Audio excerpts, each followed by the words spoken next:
We were in the offstage announce area tent behind the stage. He was very concerned about the shot, meaning the photograph that we would get, because the rally space wasn't full. One of the reasons, which I previously stated, was because he wanted it to be full and for people to not feel excluded because they'd come far to watch him at the rally. And he felt the mags were at fault for not letting everybody in. But another leading reason, and likely the primary reason, is because he wanted it full and he was angry that we weren't letting people through the mags with weapons, what the Secret Service deemed as weapons and our weapons.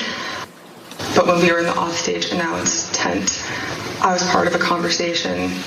I was in the vicinity of a conversation where I overheard the president say something to the effect of, I don't effing care that they have weapons. They're not here to hurt me. Take the effing mags away. Let my people in. They can march to the Capitol from here. Let the people in. Take the effing mags away. Just to be clear, Ms. Hutchinson, is it your understanding that the president wanted to take the mags away and said that the armed individuals were not there to hurt him? That's a fair assessment. A very fair assessment. Cassidy Hutchinson testifying yesterday, let my people in, take the effing mags away. In case you guys don't know, magnetometers to make sure that people who are coming through any kind of secure passage are not carrying weapons, are not carrying guns.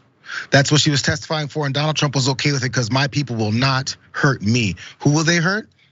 I think we've been finding that as well from January 6th committees. Now, by the way, if you're a Trump supporter, you may have heard that and wait a second, what are they talking about? There was no weapons there. This is an armed insurrection that went down. There were no guns. It's because you were listening to people like this guy. When Pearl Harbor occurred, that was more, and thousands, 2,000 to 3,000 people were killed. That was more of an attack on democracy than the protests of January 6th. I just want the president to understand there have been things worse than people without any firearms coming into a building. There have been things worse than people without firearms coming into a building. Okay, fine, that's crazy, Louis Gohmert. Nobody listens to him. How about Ron Johnson? Let's watch that. Again, I condemn what happened. I mean, it was reprehensible. Never should have happened. But there were groups of agitators that were at the tip of the spear that caused that. Not the tens of thousands of Trump supporters who would never even contemplate that. The fact of the matter is, this didn't seem as like an armed insurrection to me. I mean, armed. When you hear of armed, don't you think of firearms? Mm-hmm. Here's the questions I would have liked to ask: how many firearms were confiscated? How many shots were fired? I'm only aware of one. And I'll defend that law enforcement officer for taking that shot. It was a tragedy. Senator Ron Johnson is only aware of one. He doesn't. His question is, where are the firearms? Well, Ron, I've got receipts. Let's go to this because the Capitol breach cases that were put on the Department of Justice's site about people that were arrested have some details. Let's go straight to this. It says below is a list of defendants charged in federal court in the District of Columbia.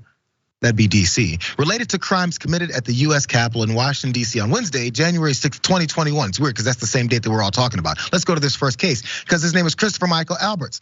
And his charges are, as you see it on there, unlawful possession of a firearm on Capitol grounds or buildings. Weird. Let's go to the next guy, Lonnie Leroy Kaufman. Also, let's look at those charges.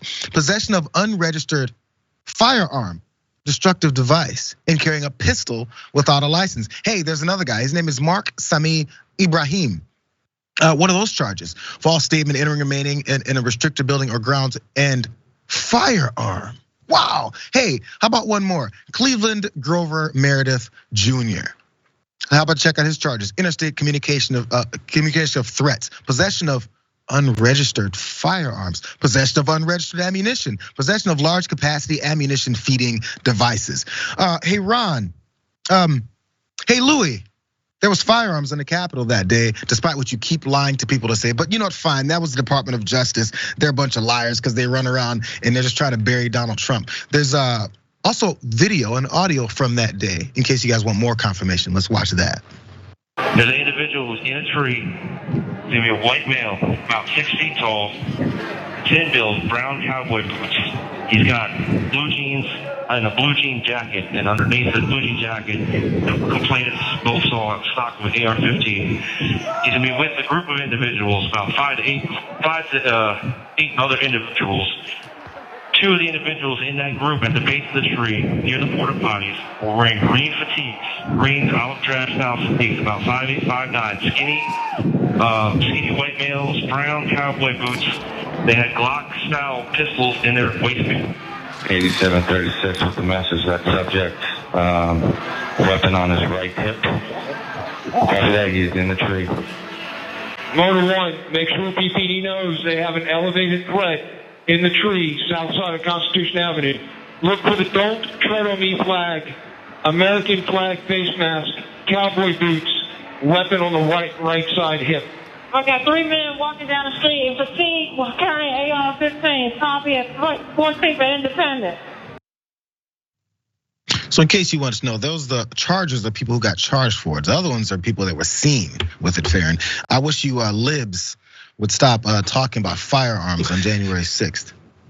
You know, the difference is, of course, your team, you guys actually went looking for this evidence. So it's easy for these Republicans to go out there and say, there's no guns, you have no proof of guns. And their audience, their base, their voters, whatever you want to call them, they're gonna believe at face value whatever these Republicans say. I mean, the people who vote for Louis Gohmert, if he went outside and said, guys, today the sun is green, they're gonna say, well, yeah, of course it is. We know that. You're right, Louis, you're always right.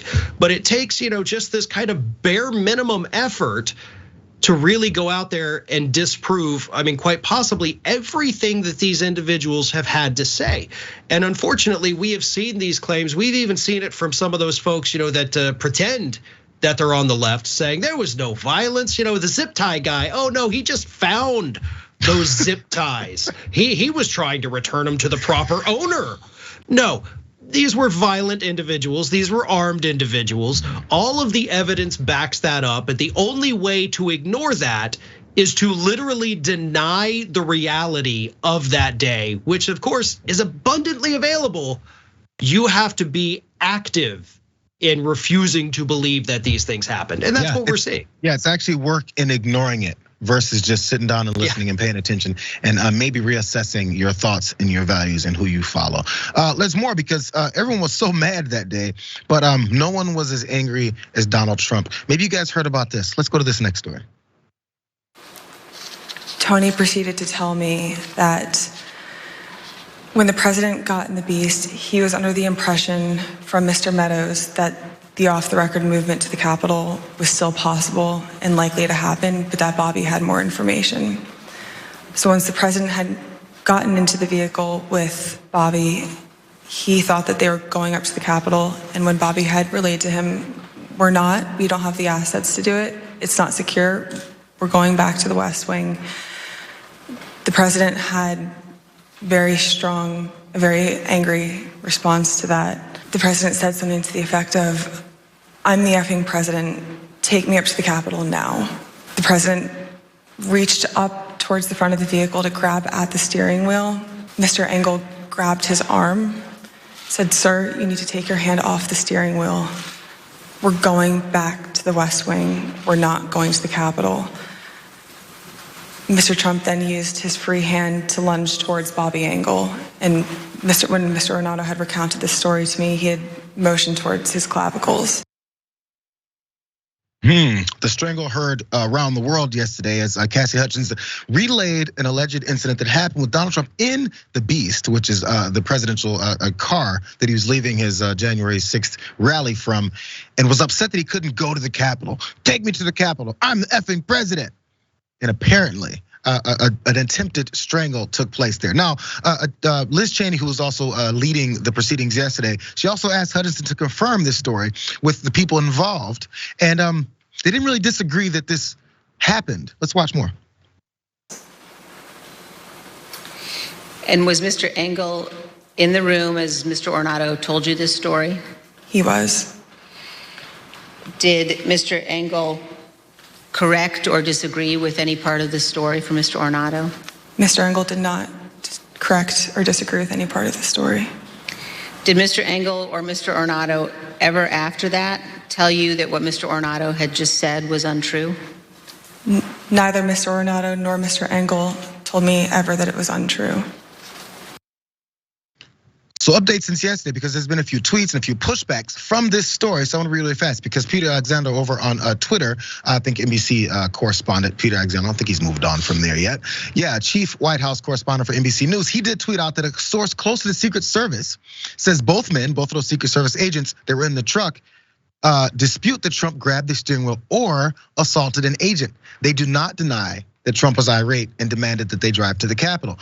There's more updates on top of that because Justin Baragona tweeted out, since the sources are now saying these agents will largely confirm the thrust of Hutchinson's testimony about Trump's anger over not being taken to the Capitol, he says, this feels like it's gonna all come down to semantics, like what the definition of a lunge is. Was it a lunge or was it a lean? Was it a strangle or was it a clavicle grab? Was it a steering wheel or was it the shifter? I mean, these types of things could potentially be the differences among this, but are definitely gonna try and shoot some holes into this. But continuing on, because the armored SUV was actually another part about this, the testimony that happened yesterday and showed as this event was happening, as they took off. Let's watch more.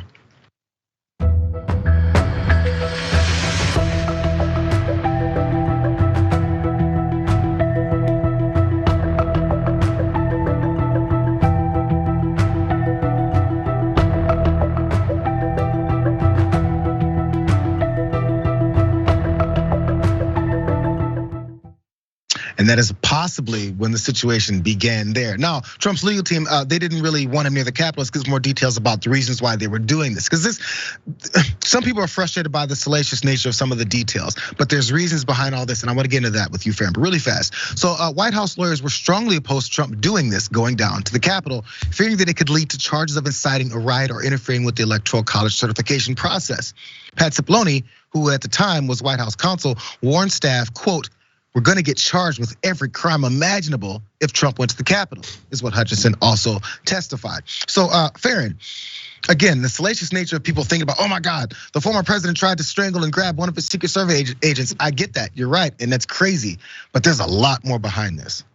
There really is, and I just want to back up for a second because you pointed out something that I mentioned in a video that I recorded shortly after the hearings, and that was the word lunge, talking about the Secret Service response. And I pointed out that it's very interesting that they chose to use that word and that word has been repeated multiple times. Because yeah, as you said, there's a world of difference. And they can technically not be lying if they say, no, listen, he never lunged for the steering wheel. He aggressively grabbed for it. That's what we meant when we said he never lunged. It creates this gray area where it does all come down to which words do we want to use?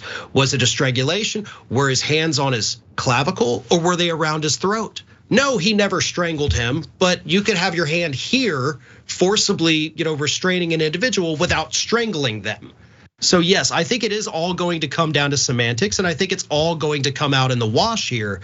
And you even have, by the way, Carol Leonnig, who has written a book, by the way, about the Secret Service and has also written a book about the Trump administration. She said that based on the reports that she has seen, you actually had members of the Secret Service that were supporting the insurrection, supporting the rioters on their social media accounts, going out there and agreeing and supporting with what was happening that day.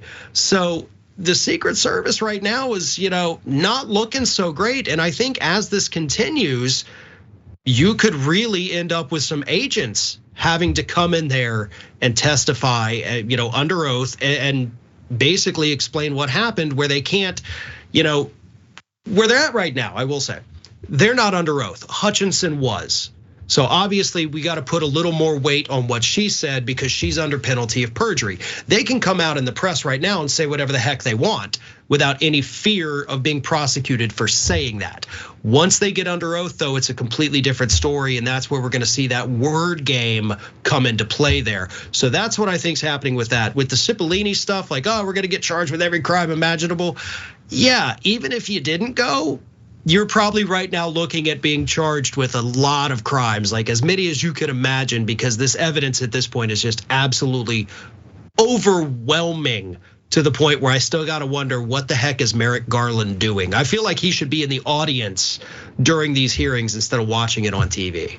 Now, I want to make sure we also realize that, again, there was a serious nature to this. They were talking about how they're going to charge with every crime imaginable if we do this. They're looking to protect Donald Trump from himself. Because on top of that, what are you going to do when you get down to the Capitol? I really do think, first off, let's go to this tweet from Hassan the Hun, who tweeted out a joking image of what President Trump figured would happen. As you see MAGA red hat there with his polo on, trying to help more insurrectionists climb the wall. This was the picture in his head, according to Sam. But you know what? As I saw that happen, everyone was talking about, man, this salacious stuff. You guys keep talking about choking. But you know what? He wanted to go down to the Capitol because he thought his little army was going to take over.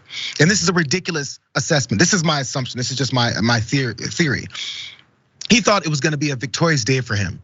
He's going to intimidate, take over, overturn the election forcefully, since he couldn't do it with his stupid Green Bay sweep. And he was going to stand on top of the level of rubble that he imagined at the Capitol and declare this his. Like, he thought he was about to take over. This is his day. And he was upset that the exciting thing was not actually gonna happen. So lastly, because he did push back on this whole thing through Truth Social, he did multiple times throughout the day. Let's go to his last truth, which is a lie. Donald Trump says, her fake story that I tried to grab the steering wheel at the White House limousine in order to steer to the Capitol building is sick and fraudulent, very much like the Unselect Committee itself. Wouldn't even have been possible to do such a ridiculous thing. Her story of me throwing food is also false.